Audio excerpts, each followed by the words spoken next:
Hi, my name is Dr. Sanjay Tolani. Today I've been receiving a lot of messages which I thought I should cover with each one of you.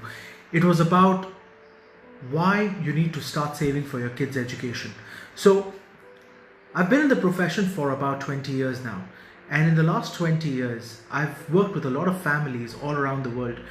Currently, I work with families in about 53 countries, and one of the most common questions that I get asked is, Sanjay, why do I need to save money for my kids' education? I mean, I do have enough money, and if my kids are really smart, they should be able to get their own scholarships. Some people even told me, Sanjay, I believe in the future education will be free. So, one of the most important questions that's always come up is, why should I save money for my kids' education? As I've worked for the last 53 countries that I traveled and all the people I've met, I've realized a few important things. Number one is money is something that would come and go. So let me tell you exactly what happened with one of the families that I work with. It's a family that's been very wealthy for a very long time. Unfortunately, there was a major economic crisis, as you're aware of, in the year 2001, when they lost a lot of wealth. And at that period of time, for some reason, they didn't even have enough money to pay for their kids' college education. The kids held it against them for a very long period of time. So I worked with those children, and some of those children have always told me this, that I wish mom and dad just kept some money on the side that could be used for our education. You see, economic crisis will happen. We as a family will go through tough times. And when there are tough times, there are certain commitments that we cannot postpone. So a lot of people tell me, Sanjay, when I do retirement planning, if I don't retire at the age of 65, I could retire at the age of 67, 68, 69. But when your kids are at a certain age, 17, 18, 19, the years when they have to be at university, just because there's an economic crisis, you can't tell them, guys, hold on.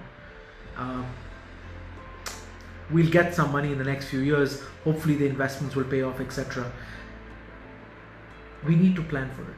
They need to get that basic education out of the way, because this basic education is their plan B in the event life doesn't work out for them. A lot of people tell me, Sanjay, but degrees are not important. Degrees are not important if you have a lot of money or you have a lot of other opportunities, but it's not necessary that that will be the case. When you go to university, there are many advantages to that. Number one, you get a formal education. Number two, you get to build a network. Number three, you get a perspective that you might have missed out on.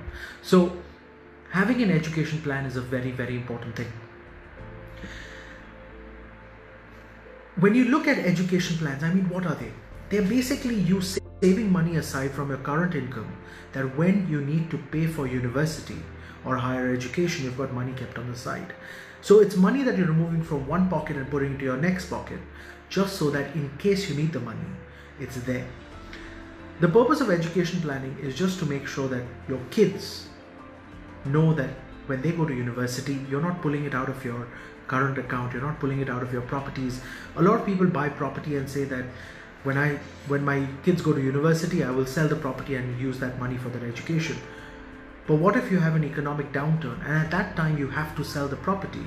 You'll probably not get the price you're expecting for it. So one of the simplest ways to do it, so I'm going to give you these rules of thumb that we have. One of the simplest rules of thumb for education planning is, number one, save 2 to 5% of your monthly income into an education plan. Just put it aside. This money will not be a lot of money by the end of 10, 15, 20 years, but it'll be sufficient for you to be able to buy time, sponsor a little bit of the education, that just in case, you have that little funds that you might require for their education. A lot of people ask me, Sanjay, but I don't know where my kids will study. So number one, a lot of us don't know where our kids will study. Number two, we don't know what they will study. Number three, we don't know how long they will study for. So if you ask me, Sanjay, how much money should I save if they want to go study medicine in XYZ country? Well, the truth is we don't know whether they will study medicine in XYZ country. We don't know if they'll study engineering, whether they'll do finance, whether they'll do arts, whether they'll take on a profession that doesn't even exist yet. So we actually don't even know what they will study. So that's why I came up with a ballpark figure, a rule of thumb that you can use to know how much money you should save for your kids' education. 5% of your monthly income, put it aside for your kids' education. It allows them options in life. Please remember, a good education is an option to a child to find their life purpose, find their life motives. We don't know whether education will become more expensive in the future or cheaper.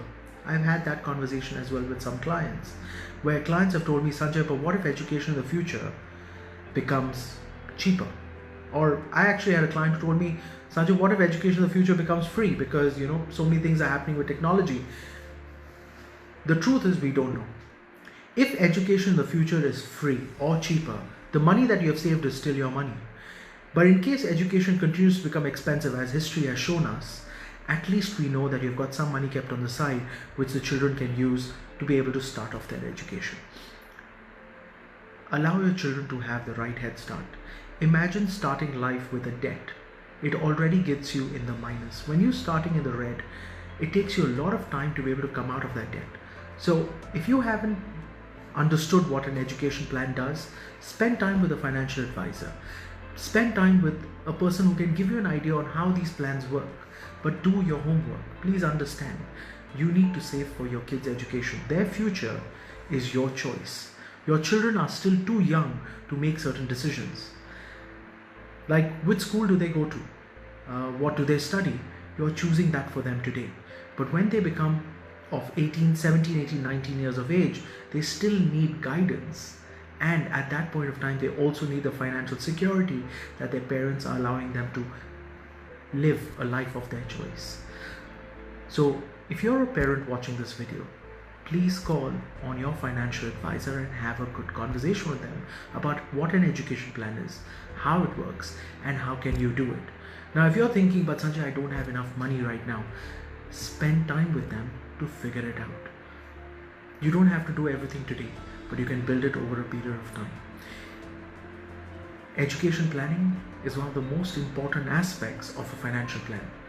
And if you have children, you should be looking at doing an education plan for your children. If you have one child, 2 children, or 3 children, or 5 children, it doesn't matter. You should be saving away 5% of whatever you earn for their education. Together, let's make financial planning happier and easier for everyone. So do yourself a favor and call your financial advisor. If you're a financial advisor watching this, share this with your clients so they get an idea of how important education planning is. Thank you very much and stay in touch.